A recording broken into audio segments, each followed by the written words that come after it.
Hi hello welcome back to Edupod. മക്കളെ, ഈ വരുന്ന ക്രിസ്മസ് എക്സാമിന് സോഷ്യോളജിയിൽ പാസ്സായാൽ മാത്രം മതി, അല്ലെങ്കിൽ തോൽക്കരുതേ എന്ന് പ്രാർത്ഥിക്കുന്നവരുണ്ടെങ്കിൽ ദാ ഇങ്ങോട്ട് പോയി ഈ വീഡിയോ ഒന്ന് കണ്ടോക്ക്. ഒരു 30 മാർക്ക് എങ്ങനെ സ്കോർ ചെയ്യാമെന്ന് നമുക്ക് നോക്കാം. റെഡി ആണല്ലോ? ഓക്കെ ആണല്ലോ? യെസ്. അതിന് മുന്നേ നമ്മുടെ എജുപോട്ടിന്റെ ന്യൂ ഓഫറുമായിട്ട് നിങ്ങളുടെ മുന്നിൽ എത്തിയിട്ടുള്ളത് നമ്മുടെ ബൂസ്റ്റർ ബാച്ച്. അപ്പോൾ നമ്മുടെ ബൂസ്റ്റർ ബാച്ച് സ്റ്റാർട്ട് ചെയ്തിട്ടുണ്ട്. വെറും 1,999 നമ്മൾ ഈടാക്കുന്നത്. അപ്പോൾ എന്ത് ചെയ്യുക, നിങ്ങൾ ഇതുവരെ ജോയിൻ ചെയ്തിട്ടില്ലെങ്കിൽ നമ്മുടെ ബൂസ്റ്റർ ബാച്ചിൽ ജോയിൻ ചെയ്യുക. ദെൻ കേരളത്തിന് ഏറ്റവും കൂടുതൽ കുട്ടികൾക്ക് A+ കിട്ടിയിട്ടുള്ള ഒരു ബാച്ച് കൂടെയാണ് ഏത് ബൂസ്റ്റർ ബാച്ച്. അപ്പോൾ ഇനി വരാൻ പോകുന്ന നമ്മുടെ പബ്ലിക് എക്സാമിൻ്റെ റിവിഷൻ ബാച്ചും കൂടെയാണ് ഏത് ബൂസ്റ്റർ ബാച്ച്. അപ്പോൾ എന്ത് ചെയ്യുക, പെട്ടെന്ന് ജോയിൻ ചെയ്യുക. ഇത്രയും കാര്യങ്ങൾ നിങ്ങൾക്ക് പ്രൊവൈഡ് ചെയ്യുന്നുണ്ട്. അത് നോക്കൂ നിങ്ങൾ. Exclusive study group by mentors, then WhatsApp doubt clearance by teachers. മാത്രമല്ല, ഈ പകുതിക്ക് ചേരുമ്പോൾ ഡൗട്ട് ഉണ്ടാകും, എനിക്ക് ഫുൾ ചാപ്റ്റേഴ്സിന്റെ ക്ലാസ് കിട്ടുമോ എന്ന് അല്ലേ? എന്നാ കിട്ടും, നോക്കിക്കോളൂ. ഫുൾ ചാപ്റ്റർ ആക്സസ് നിങ്ങൾക്ക് ലഭിക്കുന്നതായിരിക്കും. മാത്രമല്ല, WhatsApp and AI doubt clears നിങ്ങൾക്ക് ലഭിക്കും. അതുപോലെ തന്നെ പേഴ്സണൽ മെന്റേഴ്സ് നിങ്ങൾക്ക് ഉണ്ടായിരിക്കും. നമ്മൾ ഫെബ്രുവരി 1st വീക്ക് ആവുമ്പോഴേക്കും ഓൾ ചാപ്റ്റേഴ്സ് നമ്മൾ കംപ്ലീറ്റ് ചെയ്തായിരിക്കും. ദെൻ സബ്ജക്റ്റ് വൈസ് ക്ലബ് ഉണ്ടാകും. അതുപോലെ തന്നെ ഫെബ്രുവരി മാർച്ച് ആവുമ്പോഴേക്കും revision and model exams and 3 set of exams, the final product. എന്താ വേണ്ടത്? നമ്മുടെ ആവശ്യം എന്താണ്? ഫുൾ മാർക്കാണ് അല്ലെ? ഫുൾ മാർക്ക് എന്താണ്? ഷുവറാണ്. എന്തായാലും നിങ്ങൾ എന്താണ്? ഷുവറാണ്, A+ കിട്ടിയിരിക്കും. അപ്പോൾ എന്ത് ചെയ്യുക, നമ്മുടെ ബൂസ്റ്റർ ബാച്ചിൽ പെട്ടെന്ന് ജോയിൻ ചെയ്യുക. ദെൻ നമ്മൾ ഇന്ന് എടുക്കാൻ പോകുന്ന ഈ നോട്ട് എങ്ങനെ കിട്ടുമെന്ന് കൺഫ്യൂഷൻ ഉള്ളവരുണ്ടാവും. ദെൻ ബാക്കിൽ കണ്ടോ ക്രിസ്മസ് എക്സാമിന്റെ +2 സ്റ്റഡി ഗ്രൂപ്പിൽ എന്ത് ചെയ്യുക, ഇതിൽ ജോയിൻ ചെയ്തിട്ടില്ലെങ്കിൽ ജോയിൻ ചെയ്യുക. നമ്മുടെ കമന്റ് ബോക്സിന്റെ ലിങ്കിൽ 2 ലിങ്ക് ഉണ്ടാകും. അതിലൊന്ന് നമ്മുടെ വാട്സപ്പ് സ്റ്റഡി ഗ്രൂപ്പിന്റെ ലിങ്കാണ്, മറ്റൊന്ന് ബൂസ്റ്റർ ബാച്ചിന്റെ ലിങ്കാണ്. അപ്പോൾ എന്ത് ചെയ്യുക, പെട്ടെന്ന് ജോയിൻ ചെയ്യുക. ഈ ലിങ്കിൽ നിങ്ങൾക്ക് മൈക്രോ ബിറ്റ് അവൈലബിൾ ആണ്. ഓക്കെ, നമ്മുടെ വിഷയത്തിൻ്റെ സോഷ്യോളജിയുടെ ഓരോ ചാപ്റ്റേഴ്സും വളരെ സൂക്ഷ്മമായിട്ട് നിങ്ങൾക്ക് ലഭിക്കും. അതുപോലെ തന്നെ നോട്ട്സ് ലഭിക്കും. ദെൻ ഡെയിലി സ്റ്റഡി പ്ലാൻ ലഭിക്കും. ദെൻ ഓൾ ലൈവ് ലിങ്ക് നിങ്ങൾക്ക് ലഭിക്കുന്നതായിരിക്കും. സെറ്റാക്കണ്ടേ? അപ്പോൾ നമുക്ക് നോക്കാം എങ്ങനെ പാസ്സാകാം. ഈ ക്വസ്റ്റ്യൻസ് മാത്രം നിങ്ങൾ പഠിച്ചു പോയിക്കോളൂ, എന്തായാലും നിങ്ങൾ പാസ്സാകും.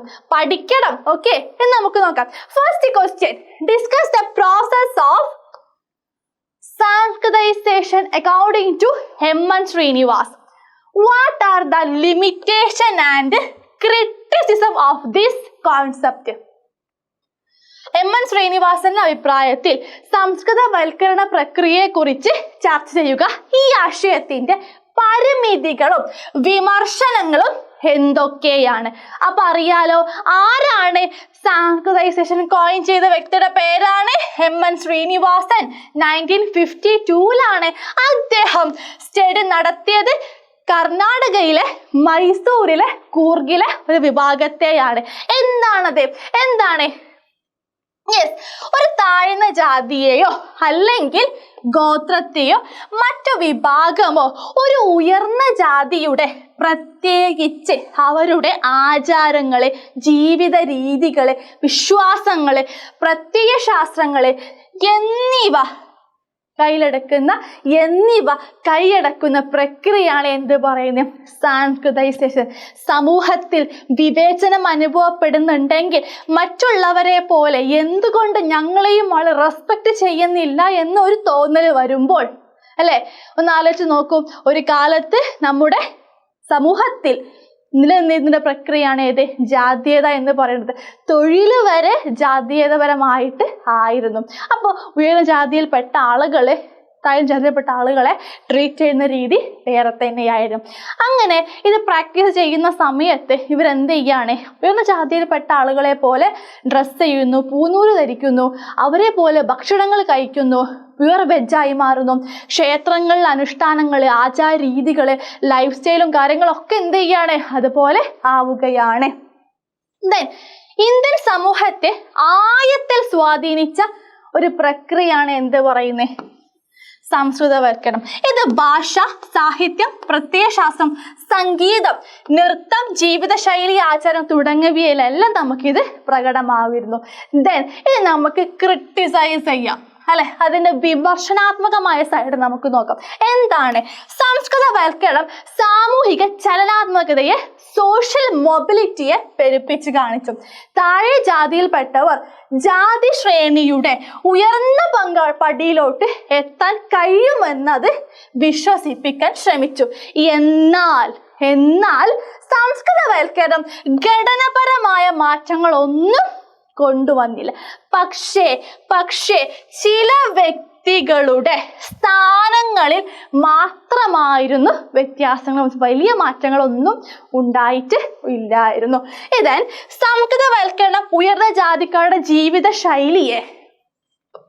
ജീവിത രീതിയെ ഒന്നും കൂടെ ഉയർന്നതായും താഴ്ന്ന ജാതിക്കാരുടെ അധമമായും കണ്ടുവെന്ന് വിമർശകർ ചൂണ്ടിക്കാണിക്കുന്നു. അസമത്വം, ബഹിഷ്കരണം എന്നിവയിൽ അധിഷ്ഠിതമായിട്ടുള്ള ഒരു മാതൃകയെ ന്യായീകരിക്കാനാണ് സംസ്കൃതവൽക്കരണം ശ്രമിക്കുന്നത്. അയിത്തം, ശുദ്ധം എന്നീ സങ്കല്പങ്ങളിലുള്ള വിശ്വാസം തെറ്റാണെന്നും അഥവാ ന്യായീകരിക്കാവുന്നതാണെന്നത് നിർദ്ദേശിക്കുന്നുണ്ട്. എന്നാൽ ഇതിന്റെ ഫലമായി ഉയർന്ന ജാതിക്കാരുടെ ആചാര അനുഷ്ഠാനങ്ങൾ താഴ്ന്ന ജാതിക്കാർ സ്വീകരിക്കുകയും ഇത് പെൺകുട്ടികളുടെയും സ്ത്രീകളെയും ഒറ്റപ്പെടുത്തുന്നതിന് കാരണമായി.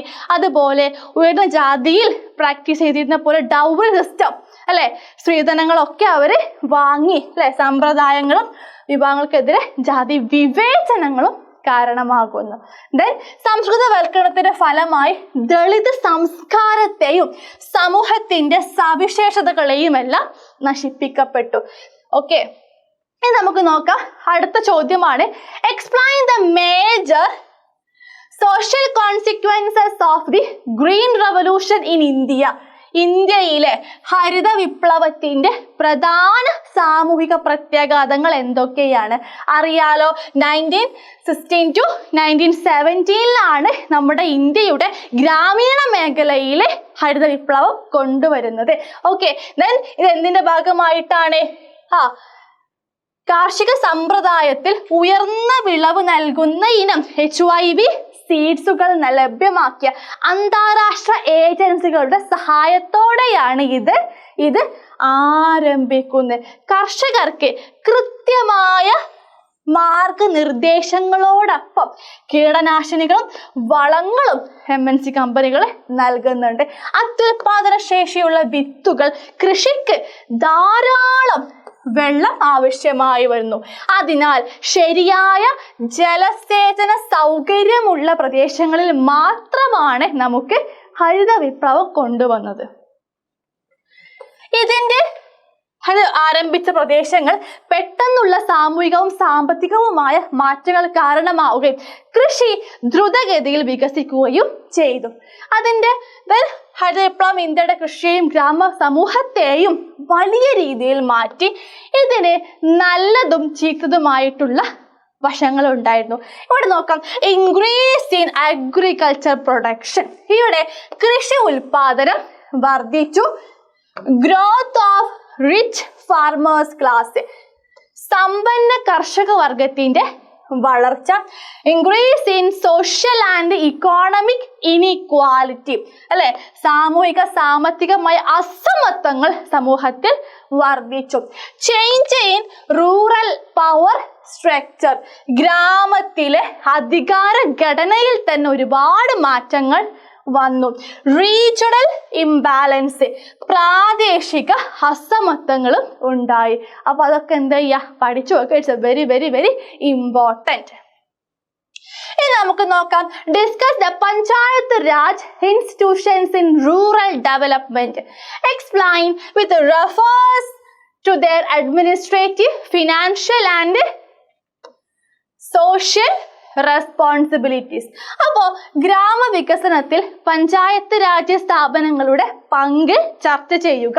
അതുപോലെ അവയുടെ ഭരണപരവും സാമ്പത്തികവും സാമൂഹികവുമായ ഉത്തരവാദിത്തങ്ങൾ എന്തൊക്കെയാണ്? അപ്പൊ എന്താണ് പഞ്ചായത്ത് രാജ്? അറിയാലോ, ഇവിടെ കൊടുത്തിട്ടുണ്ട്.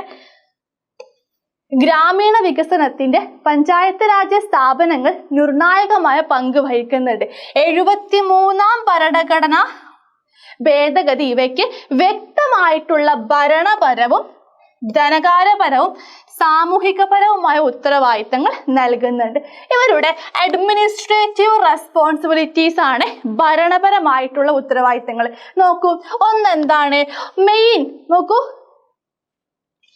Road, drinking water facilities, sanitation, street light അല്ലെ തുടങ്ങിയ ഡ്യൂട്ടീസ് ഒക്കെ പഞ്ചായത്തിൻ്റെതാണ്. അതുപോലെ തന്നെ ജനങ്ങളുടെ ആവശ്യത്തിനനുസരിച്ച് വാർഷിക വരുമാന വികസന തയ്യാറാക്കല്, ദെൻ ആരോഗ്യം, വിദ്യാഭ്യാസം, ക്ഷേമം, സേവനങ്ങൾ അല്ലെ ഗ്രാമീണ മേഖലയിൽ നൽകലൊക്കെ അവരുടെ ഡ്യൂട്ടീസ് ആണ്. ദെൻ ഫിനാൻഷ്യൽ റെസ്പോൺസിബിലിറ്റീസ്, ധനകാര്യ ഉത്തരവാദിത്തങ്ങൾ നോക്കൂ, വാർഷിക ബജറ്റ് തയ്യാറാക്കൽ, അക്കൗണ്ടുകൾ സൂക്ഷിക്കൽ, കേന്ദ്ര സംസ്ഥാന സർക്കാരുകളിൽ നിന്നും വികസനത്തിന് ഫണ്ട് സ്വീകരിക്കൽ, നാട്ടു താല്പര്യമുള്ള നികുതികൾ, ഫീസ്, സർവീസ് ചാർജ് എന്നിവ വഴി വരുമാനം സമാഹരിക്കൽ. ദെൻ സോഷ്യൽ റെസ്പോൺസിബിലിറ്റീസ്, സ്ത്രീകൾക്കാണെങ്കിലും SC ST OBC എന്നിവയ്ക്ക് ലഭിക്കേണ്ട സേവനങ്ങൾ ഉറപ്പുവരുത്തൽ, ഗ്രാമസഭയുടെ മുഖേന ജനങ്ങൾക്ക് നേരിട്ട് പങ്കാളിത്തം നൽകൽ, ആരോഗ്യം, പോഷണം, വനിതാ ശാക്തീകരണ, വിദ്യാഭ്യാസം തുടങ്ങിയ ക്ഷേമ പദ്ധതികൾ നടപ്പിലാക്കൽ. ഓക്കെ, അടുത്തതാണ് what is tribal communities and classify and explain the tribal communities on the basis of permanent and acquired rights. നോക്കാം, എന്താണ് ട്രൈബൽ കമ്മ്യൂണിറ്റി? ആദിവാസി സമൂഹം എന്ന് പറയുന്നത് ഒരു പ്രത്യേക പ്രദേശത്ത് ജീവിക്കുന്നവരും ഒന്നൊരുപോലെയുള്ള സംസ്കാരം, ഭാഷ, പാരമ്പര്യം, ജീവിത രീതി എന്നിവ പങ്കിടുന്നൊരു സമൂഹമാണ് ഏത് പറയുന്നത്? ഏതാണ് നമ്മുടെ ട്രൈബൽ എന്ന് പറയുന്നത്. ദെൻ ഇവർ സാധാരണയായി പ്രകൃതിയോട് ചേർന്ന് ജീവിക്കുന്നു, ലളിതമായ സാങ്കേതിക വിദ്യ ഉപയോഗിക്കുന്നു, ശക്തമായ കുടുംബ ബന്ധങ്ങൾ കാണപ്പെടുന്നു. ഇവർ സ്വന്തം ആചാരങ്ങളും വിശ്വാസങ്ങളും പരിപാലിക്കുകയും പ്രധാനതരം മെയിൻ സ്ട്രീം ആളുകളിൽ നിന്നും സമൂഹത്തിൽ നിന്നും ഭാഗികമായും പൂർണ്ണമായും വേർപെട്ട് ജീവിക്കുന്ന ഒരു വിഭാഗമാണ് ആര് പറയുന്നത്? ട്രൈബിൾസ് എന്ന് പറയുന്നത്. ഓക്കെ, നമുക്ക് നോക്കാം, ക്ലാസിഫിക്കേഷൻ ചെയ്യുന്നുണ്ട്. ഒന്ന് പെർമനന്റ് അക്വേർഡ്സും മറ്റൊന്ന് ഏതാണ്? അക്വേർഡ് ട്രൈബ്സും. ഓക്കെ, ഇവിടെ എന്താണ്? ഇവിടെ permanent rights R qualities that a person or group is born with, this right do not change. ഇവിടെ ജനിക്കുമ്പോൾ തന്നെ കിട്ടുന്ന ഒരു സവിശേഷതയാണ് എന്ത് പറയുന്നത്? Permanent traits. എളുപ്പത്തിൽ മാറ്റാൻ പറ്റുന്നത്, പക്ഷെ വളരെ സമയങ്ങൾ ചെലവാക്കി അല്ലെ സമയമെടുത്ത് മാറുന്ന ട്രൈറ്റ് ആണ്. ഒന്ന് റേസ്, ഫിസിക്കൽ ക്യാരക്ടേഴ്സ് നോക്കുമ്പോൾ നമ്മൾ skin colour, hair type, facial structure, body ബിൽഡൊക്കെ നമുക്ക് എക്സാമ്പിൾ ആയിട്ട് കൊടുക്കാം. മറ്റൊന്നാണ് അക്വേർഡ് ട്രൈറ്റ്സ് ആണ്, അഭ്യസിച്ച ഗുണങ്ങളാണ്. ഇവിടെ acquired traits are quality or habits that a person, a group learn from the environment, society or experience. They are not presence of birth. അഭ്യസിച്ച ഗുണങ്ങൾ എന്ന് ജനിക്കുമ്പോൾ ഉണ്ടാക്കാത്ത ശേഷം അല്ലെ പരിസ്ഥിതിയിലും സമൂഹത്തിലും നമ്മൾ പഠിച്ചെടുക്കുന്ന, ലേൺ ചെയ്തെടുക്കുന്ന കാര്യങ്ങളാണ് ഏത്? അക്വേർഡ് ട്രൈറ്റ്സ് എന്ന് പറയുന്നത്. For example language, economic activities, അതുപോലെ religion and beliefs, then contact with more society ഒക്കെ എന്താണ്?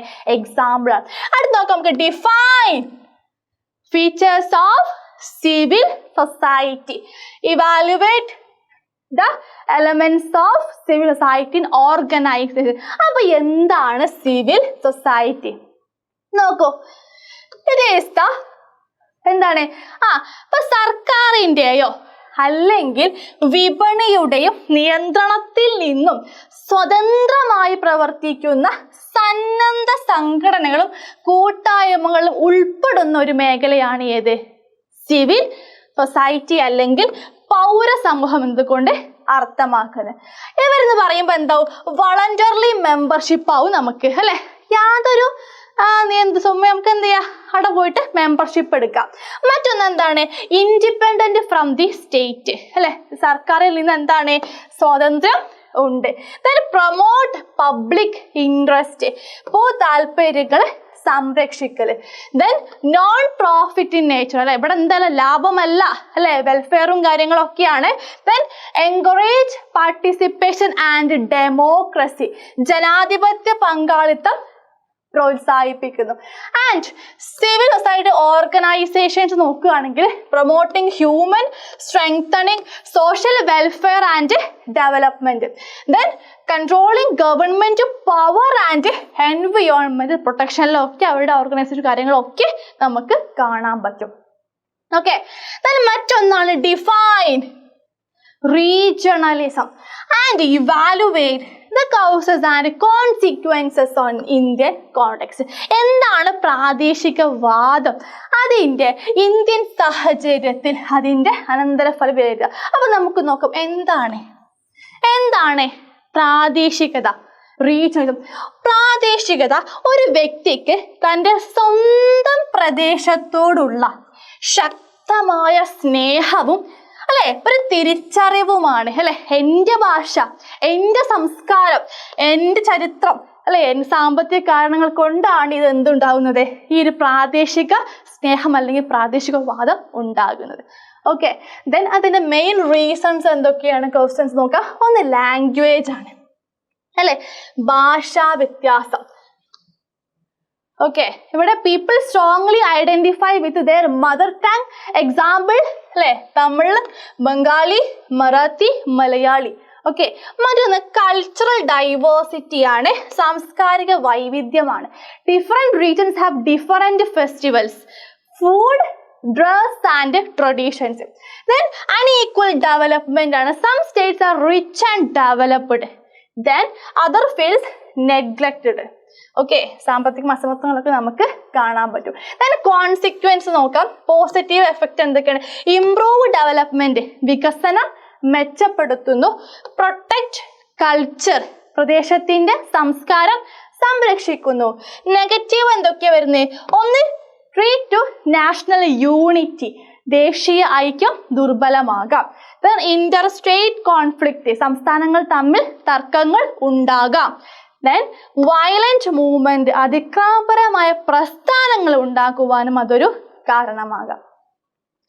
Explain the concept of minority right in India, importance in the democratic society. അപ്പൊ എന്താണ് മൈനോറിറ്റി റൈറ്റ് നോക്കാം.